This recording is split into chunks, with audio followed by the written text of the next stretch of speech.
Sir ఇందాక అంటే ధీరజ్ గారు అన్నట్టు లైక్ డార్లింగ్ సినిమా రిలీజ్ అవుతుంది కాబట్టి ప్రభాస్ గారికి కాంపిటీషన్ అనుకోవచ్చు ఈ సినిమా. అయ్యి బా ఆయన ఏమండి మీరు ఇలాంటి పెట్టకండి బాబు, నన్ను ఇంకా ఉతికి క్రష్లో ఏంటది దంచేస్తారు, లోపల రోల్లో పెట్టి దంచేస్తారు పొరపాటును కూడా మాట్లాడంటే. మౌనిక రఘు గారు మౌనిక రఘు గారు రఘు గారు ఆ, సో ఈ స్టోరీ ఏదైతే ఉందో అంటే ఒక పొలిటీషియన్ మర్డర్ దాని చుట్టూతో తిరిగేలాగా కొంచెం అనిపించింది. అంటే పొలిటికల్ అంటున్నారు కాబట్టి కాకినాడలో ఏదన్నా పొలిటికల్ ఏమైనా తీసుకున్నారా?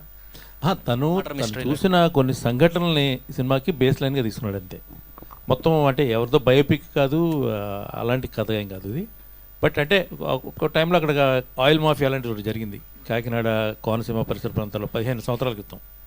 దానికి రిలేటెడ్గా కొన్ని పొలిటికల్ అంటే ఆబ్వియస్గా మీకు ప్రతి దాని చుట్టూ రాజకీయం అనేది ఒకటి ఉంటుంది. ఒక రౌడీ చుట్టూ ఇప్పుడు ఒక రాజకీయ నాయకుడు ఒక రౌడీ రౌడీ అవసరం ఉంటుంది, ఒక రౌడీకి రాజకీయ నాయకుడు అవసరం ఉంటుంది.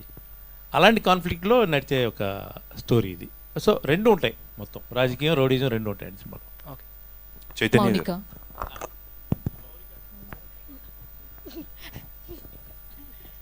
హాయ్ అండి.